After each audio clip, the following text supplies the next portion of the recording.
Hello friend, स्वागत है आपका इनक्यू स्टडी के बीएसएससी सीजीएल 4 क्लास में, जिसमें आज के क्लास में हम लोग हिस्ट्री, ज्योग्राफी और इंडियन पॉलिटी से जो महत्वपूर्ण एमसीक्यू है उसको लेकर के उपलब्ध हुए हैं। पिछले दो क्लास में हम लोगों ने साइंस से देखे थे। आज जो है हम लोग सोशल साइंस के एमसीक्यू को देखेंगे और इस तरह से अल्टरनेट आपको हम क्लास उपलब्ध कराते रहेंगे। पहला सवाल है कि निम्न में से किस आंदोलन की असफलता के बाद स्वराज पार्टी का गठन हुआ था? जी हाँ, स्वराज पार्टी का गठन किस आंदोलन की असफलता के बाद हुआ था? याद रखिए, ये जो आंदोलन हमारे स्क्रीन पर है, जो स्वदेशी आंदोलन चला है, यह 1906 में हुआ है। असहयोग आंदोलन 1920 से 22 तक चला है। उसके बाद जो है भारत छोड़ो आंदोलन 1942 में शुरुआत हुआ और सविनय अवज्ञा आंदोलन, जिसकी शुरुआत 12 मार्च 1930 को हुई। याद रखिएगा। अब आप ध्यान कीजिए कि इन आंदोलन में स्वराज पार्टी का गठन कब हुआ। तो ये सारे आंदोलन तो चले हैं, स्वराज पार्टी का गठन जो है यह 1923 में हुआ है। कब हुआ है? 1923 में।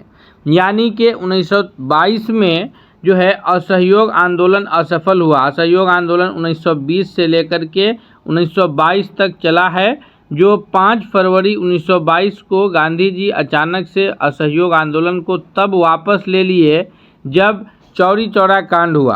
चौरी चौरा नामक जो हिंसात्मक घटना हुई, उस घटना के पश्चात गांधी जी असहयोग आंदोलन को स्थगित कर दिए थे, क्योंकि गांधी जी किसी भी प्रकार के हिंसात्मक आंदोलन में विश्वास नहीं रखते थे। तो इसीलिए गांधी जी ने जो है असहयोग आंदोलन को स्थगित कर दिए। अर्थात यहाँ पर ऑप्शन बी करेक्ट आंसर होगा कि असहयोग आंदोलन के असफलता के पश्चात स्वराज पार्टी का गठन 1923 में हुआ। तो उससे गांधी जी के इन असहयोग आंदोलन को स्थगित करने से नाराज होकर के देश बंधु चित्तरंजन दास और जो है मोतीलाल नेहरू ने मिलकर स्वराज पार्टी का गठन 1923 में किया। याद रखिएगा।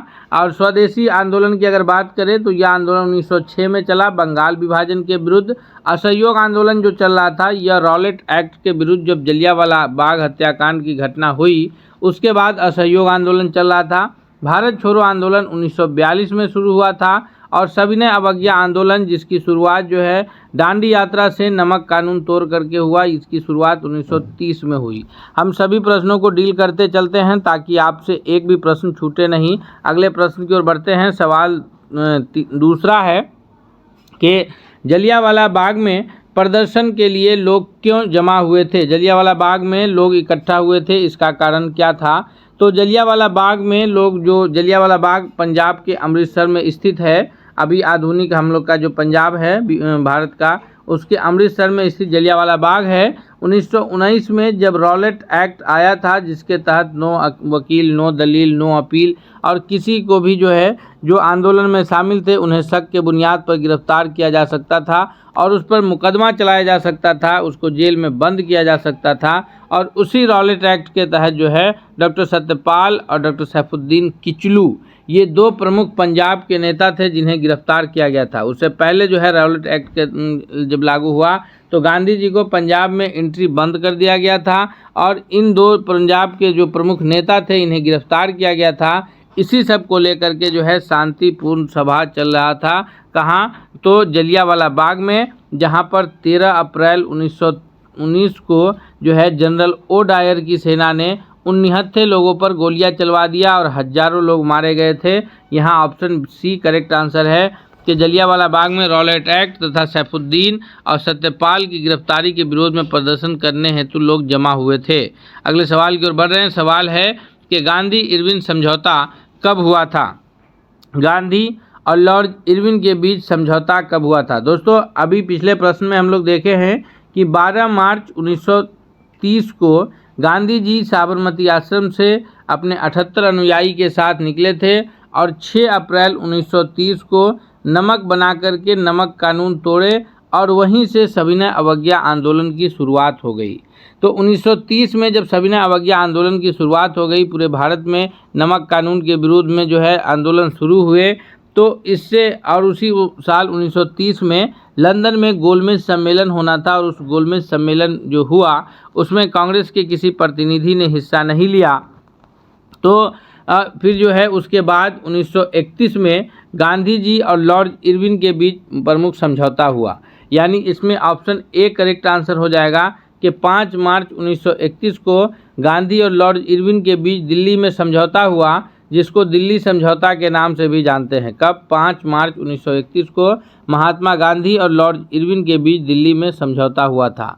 इस समझौता में प्रमुख बातें ये थी कि जो भी जेल में जो राजनीतिक बंदी थे उन्हें रिहा किया जाएगा, जिन पर हिंसा के आरोप नहीं हों। जिन पर भी हिंसा के आरोप नहीं होंगे उन सारे राजनीतिक बंदियों को जेल से रिहा किया जाएगा। और लॉर्ड इरविन का मांग था कि सविनय अवज्ञा आंदोलन को स्थगित किया जाए और जो दूसरा गोलमेज सम्मेलन लंदन में होना है उसमें कांग्रेस हिस्सा ले। तो ये प्रमुख बैठक में ये प्रमुख समझौते हुए थे कि भारतीय जो भी राजनीतिक बंदी हैं उन्हें रिहा किया जाए और फिर जो ये हैं हिंसा के आरोपी नहीं हैं और कांग्रेस जाकर के हिस्सा ले दूसरे गोलमेज सम्मेलन में, और जो सविनय अवज्ञा आंदोलन चल रहा है उसको स्थगित किया जाए। तो ये सारे इसकी प्रमुख समझौता की बात थी। अगले प्रश्न की ओर बढ़ते हैं। सवाल अगला है कि किस वैज्ञानिक ने सर्वप्रथम खोज की कि पृथ्वी सूर्य के चारों ओर घूमती है? दोस्तों, इतिहास और उसके बाद भूगोल के प्रश्न हम देख रहे हैं। हम एक एक ऐसे प्रश्नों को आपके लिए कवर करेंगे जो परीक्षा की दृष्टि से बहुत लाभकारी होगा। इसलिए आपसे रिक्वेस्ट है कि अगर आप हमारे चैनल पर नए हैं तो प्लीज़ चैनल को सब्सक्राइब कर लीजिए, साथ ही साथ बेल आइकन को प्रेस कीजिए ताकि हर अपडेट्स आपको मिलता रहेगा।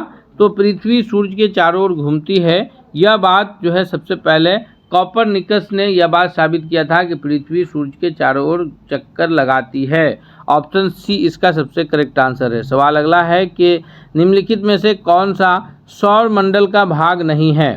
सौर मंडल का भाग इनमें से कौन नहीं है? क्षुद्र ग्रह, धूमकेतु, ग्रह और निहारिका।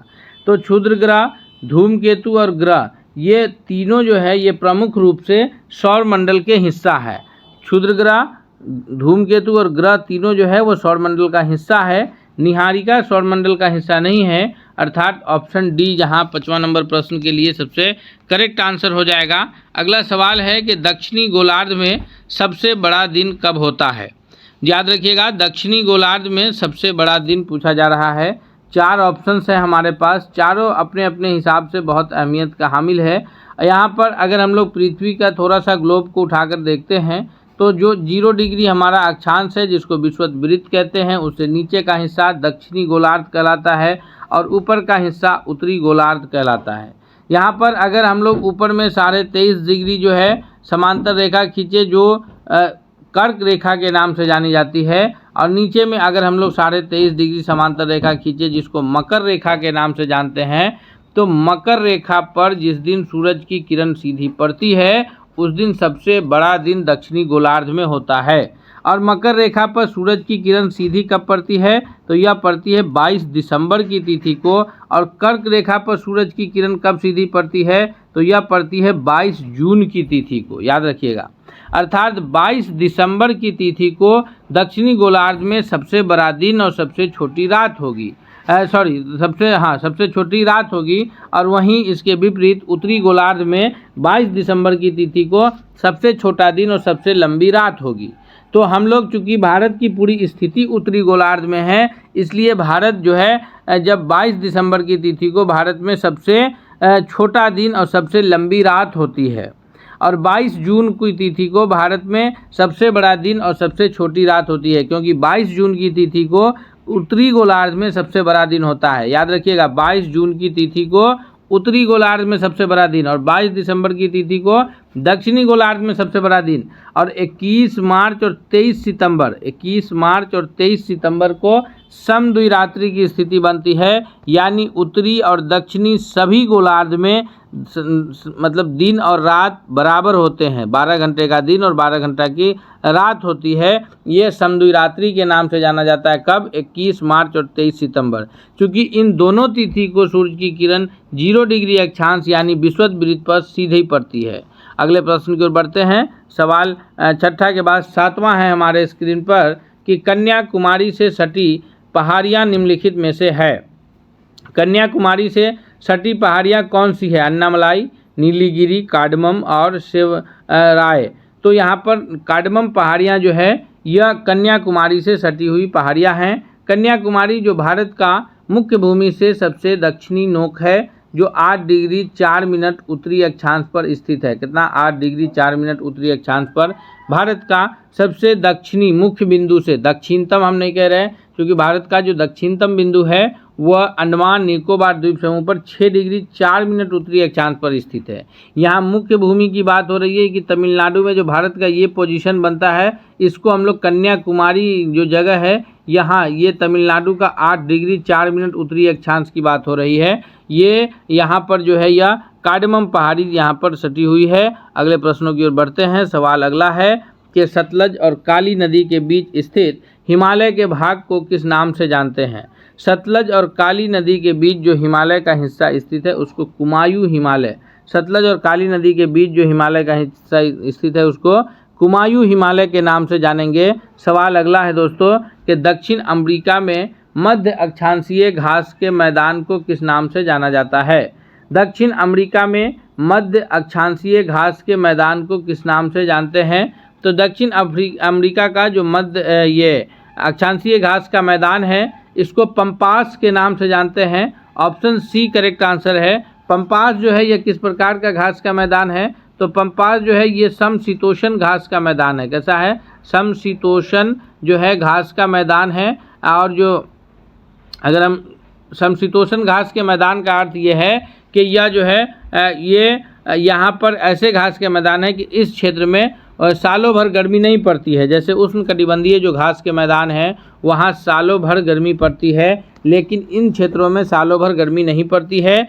6 महीने जो है गर्मी और 6 महीने सर्दी की स्थिति बनती है। तो मध्य अमेरिका में अक्षांशीय घास का मैदान पंपास के नाम से जानते हैं। और यह कैसा घास का मैदान है? तो यह समशीतोष्ण घास का मैदान है। अगले प्रश्न की ओर बढ़ते हैं। सवाल नेक्स्ट है कि गंगा नदी के किनारे बसा सबसे बड़ा शहर निम्न में से कौन सा है? गंगा नदी के किनारे बसे शहरों, गंगा नदी के किनारे बसा शहर इलाहाबाद गंगा नदी के किनारे बसा हुआ है, जिसको आधुनिक नाम प्रयागराज के नाम से जानते हैं, जहां गंगा और यमुना सरस्वती का संगम है। पटना जो है गंगा नदी के किनारे बसा शहर है। कानपुर गंगा नदी के किनारे बसा शहर है। और वाराणसी, ये चारों शहर ऐसे हैं हमारे स्क्रीन पर कि ये सभी शहर गंगा नदी के किनारे बसा हुआ शहर है। अब अगर बात की जाए कि गंगा नदी के किनारे बसे शहरों में सबसे बड़ा शहर कौन सा है, तो सबसे बड़ा शहर में 1 नंबर पर आएगा कानपुर, जो कानपुर सबसे बड़ा शहर है। दूसरे नंबर पर आएगा पटना, तीसरे नंबर पर आएगा वाराणसी और चौथे नंबर पर आएगा इलाहाबाद। याद रखिएगा, गंगा के किनारे बसे शहरों में अगर सबसे बड़े शहर की बात की जाए, उद्योग और जो भी व्यवस्था हो उसको लेकर के, तो सबसे बड़ा शहर कानपुर है जो कि उत्तर प्रदेश का हिस्सा है। उसके बाद बिहार का शहर पटना है, जो बिहार का सबसे जो है ज़्यादा आबादी वाला ज़िला है पटना। और उसके बाद जो है तीसरे नंबर पर वाराणसी है, जो वर्तमान में नरेंद्र मोदी जी का जो है लोकसभा क्षेत्र है। और उसके बाद चौथे नंबर पर इलाहाबाद है, जिसको प्रयागराज के नाम से जानेंगे। अगले सवाल की ओर बढ़ते हैं। सवाल अगला है कि निम्नलिखित क्षेत्र में से किस क्षेत्र में परवाल भित्ति पाई जाती है? निम्नलिखित में से किस क्षेत्र में परवाल भित्ति पाई जाती है? तो परवाल भित्ति जो है ये कैम्बे की खाड़ी में पाई जाती है। ऑप्शन सी इसका सबसे सही जवाब है। अगला सवाल है कि ग्रीन पीस इंटरनेशनल का मुख्यालय इनमें से कहाँ अवस्थित है? जी हाँ, 12वां नंबर प्रश्न है कि ग्रीन पीस इंटरनेशनल का मुख्यालय इनमें से कहाँ अवस्थित है? तो ग्रीन पीस इंटरनेशनल का मुख्यालय नीदरलैंड में स्थित है। कहाँ स्थित है? नीदरलैंड में स्थित है। 12 का ए सबसे करेक्ट आंसर है। दोस्तों, अगर आप हमसे पहले उत्तर कर पा रहे तो आप भी कमेंट करके बताएं। और साथ ही साथ हम फिर आपसे रिक्वेस्ट करते हैं कि अगर आप हमारे चैनल पर नए हैं, चैनल को सब्सक्राइब नहीं किया है, तो आप चैनल को सब्सक्राइब कर लें। साथ ही साथ बेल आइकन को प्रेस करें ताकि अगला हर अपडेट्स आप तक सबसे पहले पहुँचे। प्रश्न है कि पारिस्थितिकी तंत्र की संकल्पना को किसने प्रस्तावित किया था? पारिस्थितिकी तंत्र की संकल्पना को प्रस्तावित करने का कार्य टांसले महोदय के द्वारा किया गया। ऑप्शन सी इसका सबसे सही जवाब है। सवाल है कि निम्नलिखित में से कौन सा कृत्रिम पारिस्थितिकी तंत्र से अर्थ ये है, कृत्रिम पारिस्थितिकी तंत्र का अर्थ ये है कि इसमें कौन सा ऐसा पारिस्थितिकी तंत्र है जो है डायरेक्ट ये कि नहीं है। तो अगर हम लोग बात करें, वन है, घास का मैदान है, झील है, ये सभी प्राकृतिक पारिस्थितिकी तंत्र है। हालांकि धान की उपज भी जो है प्राकृतिक के आधार पर ही होता है, लेकिन धान के खेत का जो ये है, अगर हम लोग बात करें तो धान का बीज अलग किसान बोते हैं, फिर उस बीज को उखाड़ करके जो है अलग उसे रोपते हैं और फिर धान की खेती की तैयारी करते हैं, और किसान अपने हिसाब से जो है किस खेत में हमें कौन सा धान का पौधा लगाना है ये बात वो तय करते हैं। और बाकी ये तीन जो है, झील, घास का मैदान और वन, ये तीनों जो है प्राकृतिक के हिसाब से होता है। इसमें जो है किसानों का कोई रोल नहीं होता कि कहाँ पर झील रहेगा, कहाँ घास का मैदान होगा और कहाँ वन और जंगल होंगे। हाँ, किसान जो है या लोग, इंसान जो है वह वनों की कटाई कर देते हैं, घास के मैदान को हटा करके जो है वहाँ पर खेती योग्य या भूमि या फिर कल कारखाने स्थापित कर लेते हैं, लेकिन ये सभी प्राकृतिक पारिस्थितिकी तंत्र है। वहीं धान की खेती जो है, ये किसान अपने हिसाब से धान का पौधा लगा करके एक पारिस्थितिकी तंत्र का निर्माण करता है। तो इसलिए यह ऑप्शन ए 14वां नंबर प्रश्न का सही जवाब हो जाएगा। सवाल अगला है कि एक घास स्थलीय पारिस्थितिकी तंत्र के खाद्य श्रृंखला में विभिन्न घटकों का सही क्रम क्या है। एक घास स्थलीय पारिस्थितिकी तंत्र के खाद्य श्रृंखला में विभिन्न घटकों का सही क्रम पूछा जा रहा है, यानी खाद्य श्रृंखला जो बना हुआ है इसमें से कौन सा सही क्रम है। तो सबसे अगर हम लोग ध्यान से देखें, 4 ऑप्शंस है, चारों ऑप्शंस में घास है, मेढक है, टिड्डा है, सांप है, ये 4 है चारों में। तो सही क्रम पूछा जा रहा है, तो अगर हम लोग देखें तो उत्पादक के रूप में घास आ जाएगा, यह उत्पादक हो जाएगा। उत्पादक क्या, घास हो गया जो उत्पादक का काम करेगा। उसके बाद प्राथमिक उपभोक्ता हो जाएगा कौन, टिड्डा। टिड्डा जो है यह प्राथमिक उपभोक्ता हो जाएगा जो घास को खाएगा। टिड्डा को खाएगा मेढक, मेढक जो है द्वितीय उपभोक्ता के रूप में जाना जाएगा, और मेढक को खाएगा सर्प। तो इस प्रकार अगर हम लोग देखें कि जो सही क्रम है वो ऑप्शन सी है कि घास जो है जो कि उत्पादक है, और घास को खाएगा टिड्डा जो कि प्राथमिक उपभोक्ता है, टिड्डा को खाएगा मेढक और मेढक को सर्प। तो ये एक पारिस्थितिकी तंत्र के घटक का सही क्रम है जो ऑप्शन सी में स्थित है। अर्थात 15वां नंबर प्रश्न का सही ऑप्शन क्या हो जाएगा, ऑप्शन सी के रूप में जाना जाएगा। अगले सवाल की ओर बढ़ते हैं। सवाल अगला है कि एक पारिस्थितिकी तंत्र में ऊर्जा की मात्रा एक पोषण स्तर से अन्य पोषण स्तर में स्थानांतरण के परिणाम पर क्या प्रभाव पड़ता है। तो पारिस्थितिकी तंत्र में जब ऊर्जा एक पोषण स्तर से अन्य पोषण स्तर में जब उसका स्थानांतरण होता है, उसका ट्रांसफ़र होता है, तो वहाँ पर असर ये पड़ता है कि वो घटता है, लेवल घटता है। अर्थात 16 का ऑप्शन ए करेक्ट आंसर होगा। सवाल अगला है कि दक्षिणी गंगोत्री निम्न में से कहाँ अवस्थित है। दक्षिणी गंगोत्री जो है यह भारत का एक प्रमुख अनुसंधान केंद्र है जो कहाँ स्थित है, तो यह श्वेत महादेश के नाम से जाना जाने वाला अंटार्कटिका में स्थित है दक्षिणी गंगोत्री। अर्थात ऑप्शन ए करेक्ट आंसर हो जाएगा कि अंटार्कटिका में भारत का जो अनुसंधान है वो दक्षिणी गंगोत्री से जाना जाता है, स्थित है। अगला प्रश्न है हमारे स्क्रीन पर कि जंतर मंतर का निर्माण निम्नलिखित में से किसके द्वारा करवाया गया था। तो दोस्तों जंतर मंतर का निर्माण जो है ये जंतर मंतर का निर्माण राजा जयसिंह के द्वारा, सवाई जयसिंह, राजा जयसिंह के द्वारा कराया गया। ऑप्शन बी इसका करेक्ट आंसर हो जाएगा। ये नक्षत्र और खगोल विज्ञान पर अनुसंधान करने के लिए कराया गया था। इसका निर्माण जो है दिल्ली में, जयपुर में, लखनऊ में, इन सारे जगहों पर जो है नक्षत्र एवं ये विज्ञान की खगोलीय विज्ञान की जो है अनुसंधान के लिए उस पर जो है ये कराया गया था। ये राजा जयसिंह के द्वारा जंतर मंतर का निर्माण कराया गया था। आज भी जंतर मंतर जो है यह जयपुर में, लखनऊ में, दिल्ली में स्थित है। अगले प्रश्न की ओर बढ़ते हैं। सवाल अगला है कि भारतीय परमाणु ऊर्जा कार्यक्रम का जनक किसे माना जाता है। भारतीय परमाणु ऊर्जा कार्यक्रम का जनक जो हमारे स्क्रीन पर वैज्ञानिकों के नाम हैं, एस भटनागर है, एस चंद्रशेखर हैं, एपीजे अब्दुल कलाम हैं और होमी जहांगीर भाभा है। तो भारतीय परमाणु ऊर्जा कार्यक्रम के जनक की बात अगर की जाएगी कि भारतीय ऊर्जा परमाणु कार्यक्रम के जनक वो होमी जहांगीर भाभा थे। ऑप्शन डी इसका सबसे 19वां नंबर प्रश्न का सही जवाब है। नेक्स्ट प्रश्न है कि 2011 भारतीय जनगणना 2011 के अनुसार बिहार राज्य का लिंगानुपात क्या है। तो 2011 के बाद चूँकि अभी कोई जनगणना नहीं हुआ है, इसलिए जो है अभी जो भी आंकड़े हैं वो 2011 के जनगणना के अनुसार है। इसके पश्चात अब जो है जनगणना की स्थिति बननी है। 2026 में जाति आधारित गणना पूरे भारत में होना है। हालांकि 2023 में बिहार में जाति आधारित गणना हुए थे, उसका रिपोर्ट भी आ चुका है। अब 2026 में संपूर्ण भारत में जाति आधारित गणना होना है, तो उसका रिपोर्ट जब आएगा फिर आंकड़े बदलेंगे। अभी जो आंकड़े हैं हमारे पास वो 2011 की जनगणना के अनुसार है। बिहार में जो महिलाओं की स्थिति है, प्रति 1000 पुरुष पर महिलाओं की स्थिति, जिसको लिंगानुपात के नाम से जानते हैं, वह केवल 918 है, जो कि एक चिंताजनक विषय है। हालांकि पूरे भारत में अगर बात की जाए तो सबसे कम लिंगानुपात जो है वो हरियाणा राज्य का रहा है और सबसे अधिक लिंगानुपात केरल का रहा है। बिहार का भी लिंगानुपात कम है, अभी मतलब प्रति 1000 पुरुष पर महिलाओं की संख्या केवल 918 रहा है, तो यह लिंगानुपात कम है। तो इस प्रकार जो है यहाँ 20वां का ऑप्शन ए करेक्ट आंसर होगा। दोस्तों अभी हम जो है जनरल स्टडीज में से, जिसमें से हम लोग अगर बात करें कि इतिहास, भूगोल और भारतीय संविधान से रिलेटेड जो है या जो प्रश्न देखे हैं, यह 20 महत्वपूर्ण प्रश्न को इस क्लास में देखे हैं। फिर हम अगले क्लास लेकर के आपके लिए जल्द उपलब्ध होंगे अगले दिन। इसलिए आपसे रिक्वेस्ट है कि अगर आप हमारे चैनल पर नए हैं तो प्लीज़ चैनल को सब्सक्राइब कर लीजिए, साथ ही साथ आप बेल आइकन को प्रेस कीजिए ताकि अगला हर अपडेट्स आप तक मिले। हम मिलते हैं अगले सेट के साथ, तब तक के लिए बहुत बहुत धन्यवाद।